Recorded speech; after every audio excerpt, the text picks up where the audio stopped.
Hello, Mark Pinto here with you again, Adult Services Director at Phoenixville Public Library with another Library Book Byte.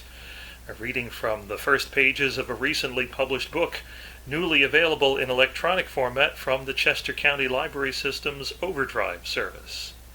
Today's featured title is Vagabonds by Hao Jingfang, published by Gallery Saga Press, and available in Kindle, Overdrive Read, and EPUB ebook formats at chester.overdrive.com or on the Libby app. A century after the Martian War of Independence, a group of kids are sent to Earth as delegates from Mars. But when they return home, they are caught between the two worlds, unable to reconcile the beauty and culture of Mars with their experiences on Earth, in this spellbinding novel from Hugo Award-winning author Hao Jingfang. This genre-bending novel is set on Earth in the wake of a second civil war, not between two factions in one nation, but two factions in one solar system, Mars and Earth. In an attempt to repair increasing tensions, the colonies of Mars send a group of young people to live on Earth to help reconcile humanity. But the group finds itself with no real home, no friends, and fractured allegiances as they struggle to find a sense of community and identity, trapped between two worlds. Fans of Kazuo Ishiguro's Never Let Me Go and Naomi Alderman's The Power will fall in love with this novel about lost innocence, an uncertain future, and never feeling at home, no matter where you are in the universe. Translated by Ken Liu, best-selling author of The Paper Menagerie and translator of Cixin Liu's The Three-Body Problem, Vagabonds is the first novel from Hao Jingfang, the first Chinese woman to ever win the esteemed Hugo Award. Part 1. Star Dance. Prologue. Once, a group of children was born on one world and grew up on another. The world they were born into was a tower of rigid rules. The world they grew up on was a garden of rambling disorder. One was a magnificent, austere blueprint. The other was a wild bacchanalia. The two worlds shaped the children's lives one after the other, without seeking their consent, without consideration for their feelings, like two links in the chain of fate, sweeping them up in cold, irresistible tides. What had been put together in the tower was smashed to bits in the garden. What had been forgotten in drunken revelry was still memorialized in the blueprint. Those who lived only in the tower never suffered the loss of faith. Those who lived only for the pursuit of pleasure had no vision to strive for. Only those who had wandered through both worlds could experience that particular stormy night in which distant mirages faded away and countless strange flowers blossomed in the wasteland. As a result of their experience, they suffered in silence and became the target of every criticism. Who these children were and how they came to live such lives are questions that could be fully answered only with the help of 200 years of complicated history. Even the children themselves couldn't offer a lucid explanation. They were perhaps among the youngest in the millennia-long history of the exiled. Before they even understood what fate was, they had been tossed into its vortex. While still ignorant of the existence of other worlds, another world had snatched them away. Their exile began at home, and they had no vote in history's direction. Our story begins at the moment when the children were returning home. The body's journey was coming to an end, but the heart's exile was only about to begin. This is the tale of the fall of the last utopia. The ship. The ship was about to dock. Time to turn out the lights. The ship swayed in space like a drop of water gently flowing into the arc-shaped port. The ship was very old and glowed dimly like a badge that had been polished by time until the sharp angles and edges had worn away. Against the darkness of space, the ship seemed minuscule, and the vacuum accentuated its loneliness. The ship the Sun, and Mars formed a straight line, with the Sun at the far end, Mars close at hand, and in the middle the ship, whose course was straight as a sword, its edge fading into obscurity. Surrounded by darkness, the silvery drop of water approached the shore, very much alone. This was my Earth, the only link between Earth and Mars. The ship was unaware that 100 years before its birth, this port had been filled with transports shuttling back and forth like barges along a busy river. It was the second half of the 21st century, when humanity had finally broken through the triple barriers of gravity, the atmosphere, and psychology, and full of anxiety and excitement, they sent cargo of every description to the distant red planet of their dreams. Competition extended from low Earth orbit all the way to the surface of Mars, as men and women serving different governments in different uniforms, speaking different languages, completed different missions pursuant to different development plans. The transports back then had been clumsy, like metal elephants wrapped in thick gray-green steel skin, stepping across the gulf of space, slow and steady, thumping into the dusty surface of Mars, yawning open their cargo bay doors to disgorge heavy machinery, boxes of food, and eager minds full of passion. The ship was also unaware that 70 years before its birth, government transports were gradually replaced by private commercial development vessels. For 30 years, Martian bases were all the rage, and the sensitive feelers of merchants, like magic beanstalks, rose inch by inch into the sky, and jacks climbed up with bills of lading and lines of credit, ready to explore this wonderland of sandstorms. Initially, businesses focused on physical goods, and an alliance between big business and big government connected the two worlds with a web woven from land easements, sourcing licenses, and space product development rights, all gilded with stirring lines of poetry. Eventually, attention shifted to knowledge itself, following the same path traced by the historical development of economies on Earth, except that a process that had taken 2 centuries in the past was compressed into 20 years. Intangible assets dominated business deals, and those who loved money plucked the brains of scientists like ripe fruits until virtual fences rose up between Martian bases. Back then, the ships that plied the dark sea of space had carried spinning restaurants filled with cocktail parties and talk of contracts, an attempt to replicate the hubbub on Earth. The ship was also unaware that 40 years before its birth, warships appeared along its current route.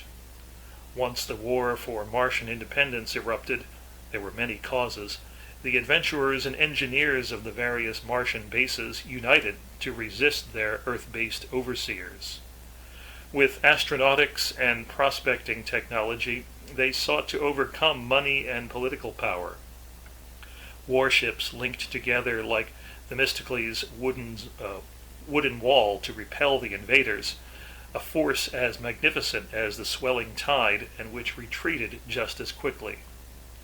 Nimble, speedy warplanes then rushed in, propelled across the gulf of space by the rage of betrayal, at once wild and dispassionate, dropped their bombs so that bloody flowers bloomed silently in the dust.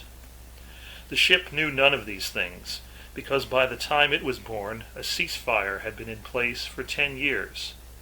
The night sky was once again silent, and the once busy shipping route deserted.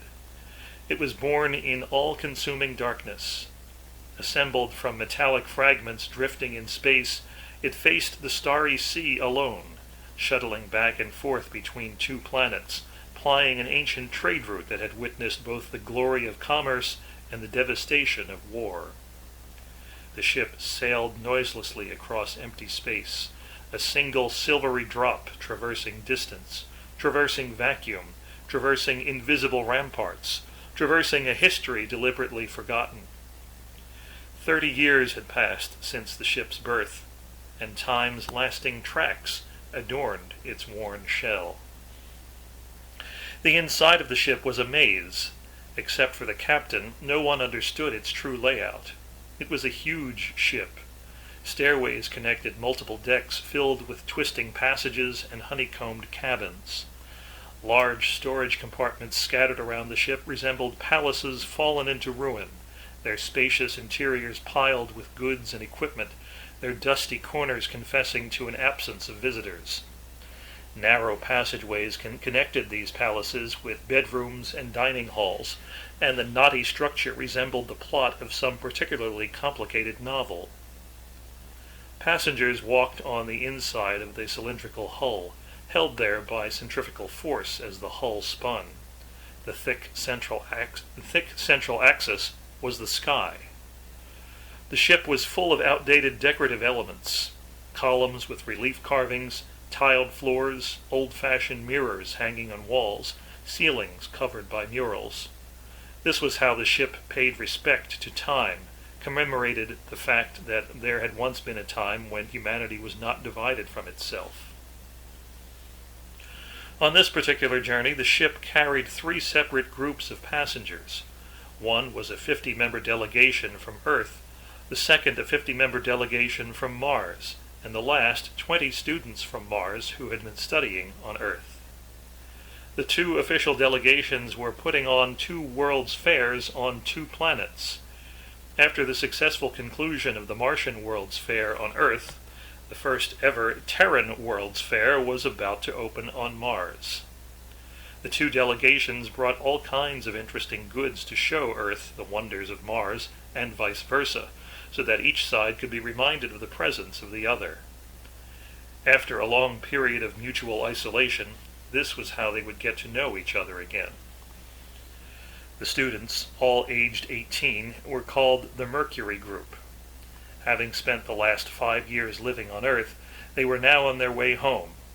Mercury was the messenger of the gods, and also a planet outside the dyad of Earth and Mars. It represented the desire to communicate. The war had concluded 40 years earlier, and the ship had been the only link between Earth and Mars for 30. The ship had witnessed multiple rounds of negotiations, concluded deals, signed treaties, and table-pounding, chair-scraping, door-slamming conflicts. But other than these, it spent most of its time in idleness. The spacious holds were without cargo, the cabins passengers, the dining rooms food and music, and the pilots duties. The pilots consisted of the captain and the co-captain, who is also the captain's wife. Both of them had wrinkled faces and silvery hair. They had worked on the ship for 30 years and grown old in its maze. The ship was their home, their life, their world. A pretty girl stood outside the captain's quarters. "Have you never gone down to the surface, then?" she asked. "We did go down a few times early on," the co-captain replied with a smile. Silvery curls piled atop her head, and 2 crescent-shaped creases radiated from the corners of her mouth. Her pose was graceful, like a tree in winter. But then we got old and stopped. Why? Frequent changes in gravity can be tough on old bones. Then why didn't you retire? Garcia doesn't want to. He'd like to die on the ship. Are there many people on the ship? When there's a mission, we have a crew of about 20. Most of the time, it's just the 2 of us. How often do you get missions? It's a bit unpredictable. Sometimes the gap between flights is only 4 months, but it can be as long as more than a year. Don't you get lonely then? Not at all. We're used to it. The girl was quiet for a while. Her long lashes drooped and then lifted again. My grandfather mentions you often. He misses you. We think of him often as well. On Garcia's desk there's a photograph of the 4 of them, and he looks at it every day. When you get back, bring him our good wishes. The girl smiled, warm but with a trace of sorrow. I'll come back and visit you again, Granny Ellie, she said. Her smile was warm because she liked the old woman. It was sad because she didn't think she would return, at least not for a long time. I look forward to it, the co-captain said, also smiling. She reached out and gently brushed the hair off the girl's shoulders. "You look as beautiful as your mother." The captain's quarters were at the bow of the ship, right next to the cockpit and the weightless gym. The door to the set of cabins was located at the intersection of two hallways, and it was easy to walk past it without noticing. A blue spherical lamp hung above the door, illuminating the old woman and the youth as gently as the moon. The lamp was identical to the lamps found in front of homes on Mars, and each time a Martian passed by, the blue glow reminded them of home. The door itself was frosted glass, blending into the white walls on each side, and only the small decorative sculpture hanging on the door like a knocker showed that this panel was different from the others. The sculpture was a small silvery spaceship, nose tilted up, with a string of silver bells hanging from the tail fins. Below was a line in flowery script, Ellie, Garcia, and Myerth. The door usually stayed closed, and the two hallways, both empty, extended into the distance until the ends were lost to sight. Garcia, the captain, was a lifelong friend of the girl's grandfather, Hans. In their youth, the two had been pilots in the same squadron and had fought and flown side by side for more than a decade. After the war, they both became pillars of the newborn Martian Republic. While Hans stayed on the planet, Garcia moved into the sky. For a long period after the end of the war, the Martians had to endure unprecedented hardships. The poor soil, the thin air, the perpetual lack of water, the dangerous level of radiation. Each one could have been fatal, and all were obstacles in the way of bare survival. Before the war, all development on Mars had been sustained by supplies from Earth, and most of the food had to be shipped in. Mars was like an unborn child, still tethered to the mother world by an umbilical cord. Independence was like the pain of labor, and the baby with its cord cut had to learn to breathe and eat on its own. There were things that could not be obtained except from Earth, things that even brilliant minds could not create out of nothing, things like animals, beneficial microbes, macromolecules derived from petroleum. Without these, life could barely sustain itself, let alone thrive. That was when Garcia decided to come aboard Myerth. It was the 10th year after the end of the war, and most Martians were still opposed to begging from Earth. But Garcia persisted. His was the first attempt at diplomacy by Mars, and he fought doggedly and alone at the border of Earth. More than anyone else, he had a clear understanding of prevailing attitudes on Earth, the shame of defeat turning into the pleasure of seeing the rebels suffer, of vengeance. But he refused to back down. To retreat was to accept that his newborn home would be forever stunted in its growth. The second half of Garcia's life thus became entwined with the ship.